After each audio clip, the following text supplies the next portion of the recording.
Samiixa Qaliil ayaa ugu dambeyn ka soo jawaabtay hadal dhowaan ka soo yeeray wiil lagu magacaabo Dego, kaasi oo ka mid ah dhalinyarada caanka ka ah barta TikTok-ga,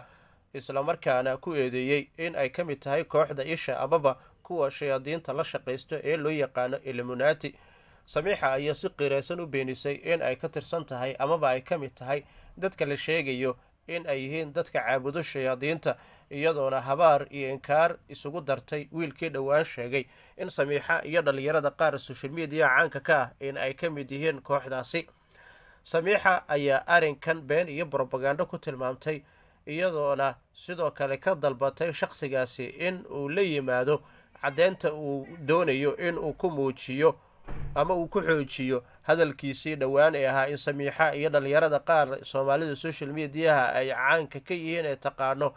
in ay ka mid yihiin kooxahaasi. Samiixa ayaa sheegtay in arrinkan ay tahay mid aanu marnaba liisaga hari karin, maadaama gaf aad u weyn uu yahay, sidoo kalena qofka caqiidadiisa loo gafo ay tahay waxyaabaha dunuubta waaweyn lagu tiriyo. Masalada la xidhiirto in ay caabudaan shayaadiinta, Samiixa ayaa sheegtay in ay tahay gabar diinta lagu soo barbaariyey, isla markaana muslim ah, caqiidadeeda iimaankeedana uu xoojisan yahay amaba ay yihiin kuwa kaamil ah sida iyadu hadalka ay u dhigtay.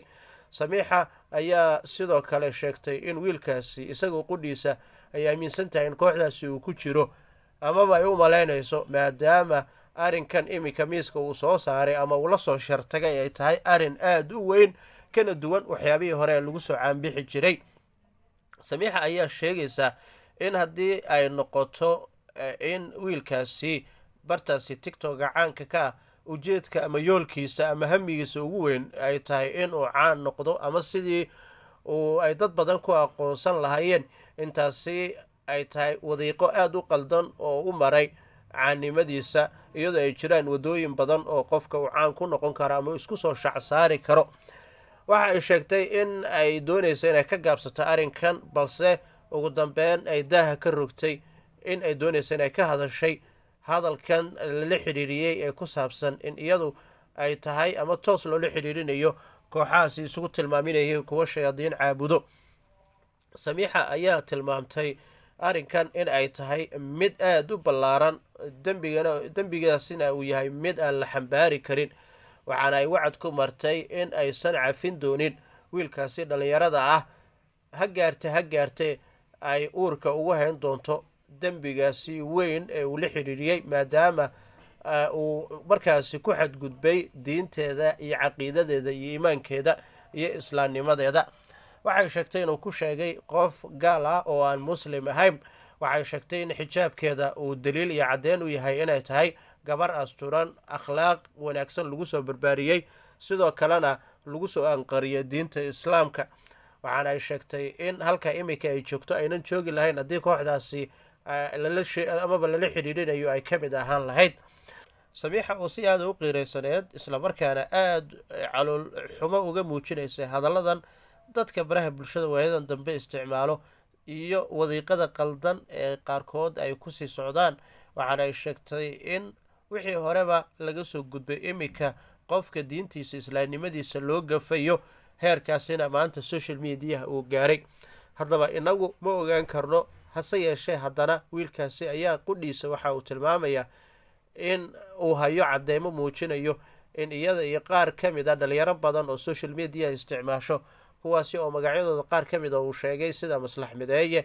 iyo wiil lagu magacaabo Cumareyn oo ka mid ah dhalinyarada Jabuuti kasoo jeeda ee caanka ka ah baraha bulshada islamarkaana jileenka iyo riwaayadaha kusoo bandhiga social media, kuwaasi oo si toosa ula xidhiidhinayo kooxdan uu uga magac daray amaba lala xidhiidhinayo kooxdan dunuubta waaweyn geysata ee shirkiga ugu horeeyo waxyaabaha ay ku lugta leeyihiin ee loo yaqaano Illuminati. Haddaba Samiixa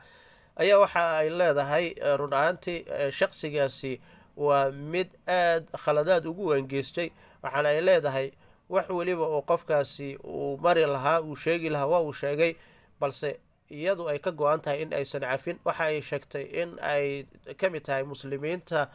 iminka bisha barakeysan ee Ramadaan fadligeeda awgeed sooman, islamarkaana aynu doonayna in waxyaabo badan ay ka hadasho ama ku fogaato wiilkaasi, carana ay qaado.